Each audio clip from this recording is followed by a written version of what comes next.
Listening Library presents We Were Liars by E. Lockhart, read for you by Emily Alyn Lind. For Daniel. Part 1. Welcome. 1. Welcome to the beautiful Sinclair family. No one is a criminal. No one is an addict. No one is a failure. The Sinclairs are athletic, tall, and handsome.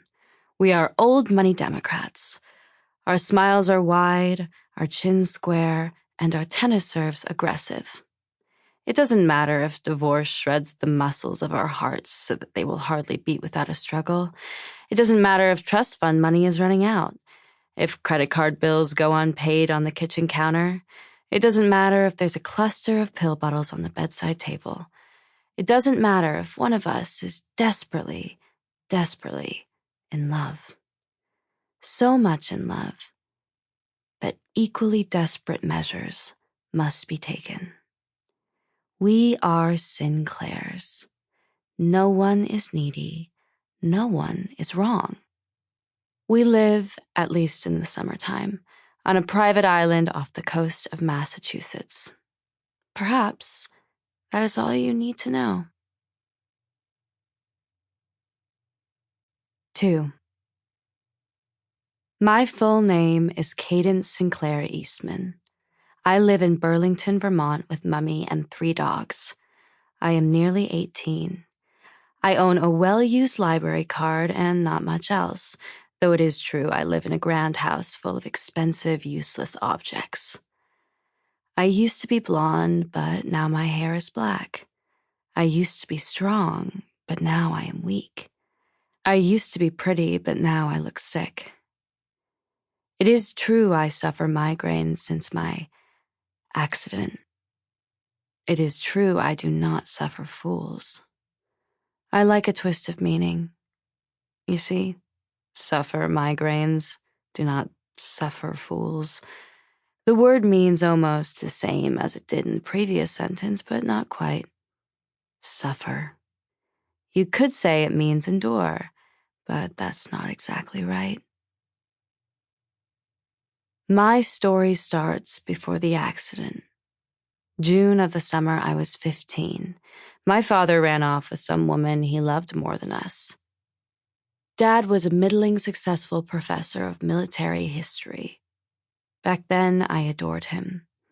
He wore tweed jackets, he was gaunt, he drank milky tea, he was fond of board games and let me win, fond of boats and taught me to kayak, fond of bicycles, books, and art museums. He was never fond of dogs, and it was a sign of how much he loved my mother that he let our golden retrievers sleep on the sofas and walk them 3 miles every morning.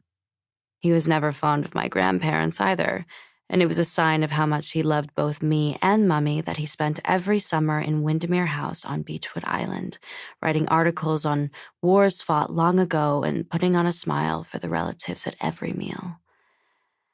That June, summer of 15, Dad announced he was leaving and departed 2 days later. He told my mother he wasn't a Sinclair and couldn't try to be one any longer. He couldn't smile, couldn't lie, couldn't be part of that beautiful family in those beautiful houses.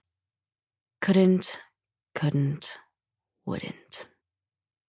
He had hired moving vans already. He'd rented a house too. My father put a last suitcase into the back seat of the Mercedes.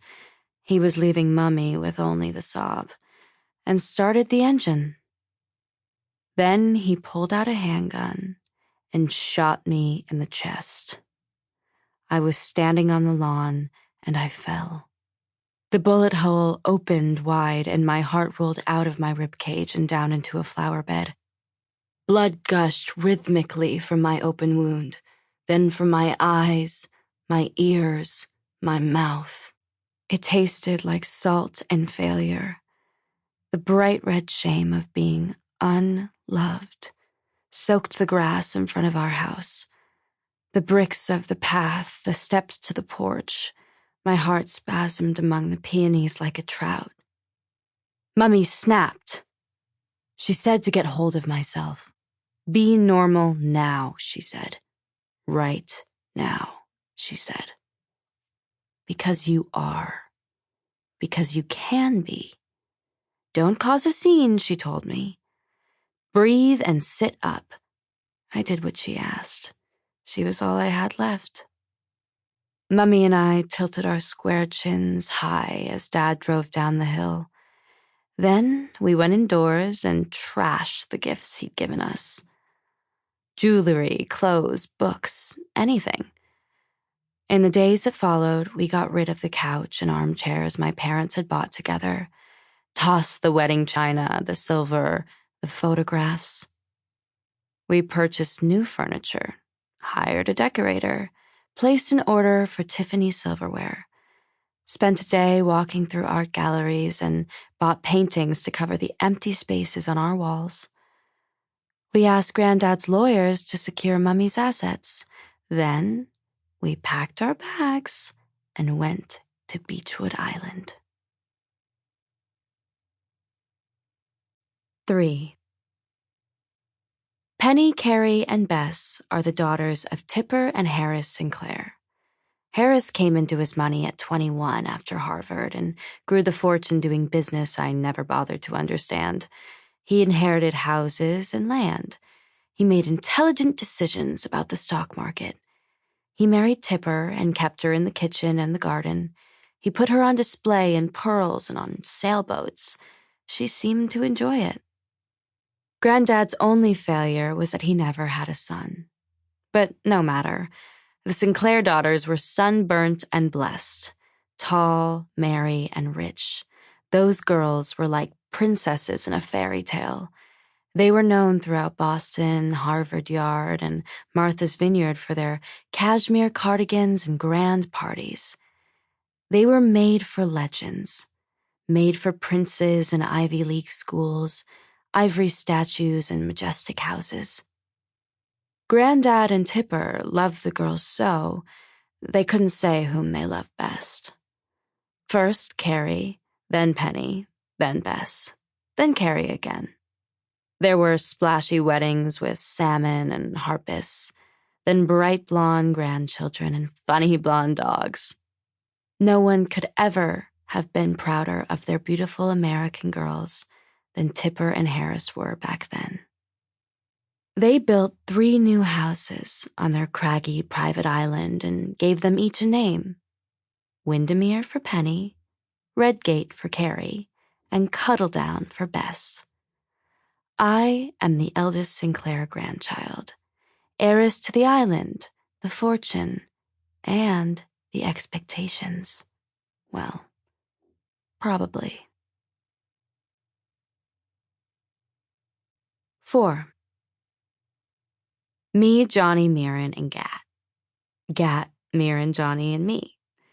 The family calls us 4 the Liars, and probably we deserve it. We are all nearly the same age, and we all have birthdays in the fall. Most years on the island, we've been trouble. Gat started coming to Beechwood the year we were 8. Summer 8, we called it. Before that, Mirren, Johnny, and I weren't liars. We were nothing but cousins, and Johnny was a pain because he didn't like playing with girls. Johnny. He is bounce, effort, and snark. Back then, he would hang our Barbies by the necks or shoot us with guns made of Lego. Mirren. She is sugar, curiosity, and rain. Back then, she spent long afternoons with Taft and the twins, splashing at the big beach while I drew pictures on graph paper and read in the hammock on the Claremont house porch. Then, Gat came to spend the summers with us. Aunt Carrie's husband left her when she was pregnant with Johnny's brother, Will. I don't know what happened. The family never speaks of it. By summer 8, Will was a baby and Carrie had taken up with Ed already. This Ed, he was an art dealer and he adored the kids. That was all we'd heard about him when Carrie announced that she was bringing him to Beechwood, along with Johnny and the baby. They were the last to arrive that summer. and most of us were on the dock waiting. Sample complete. Ready to continue?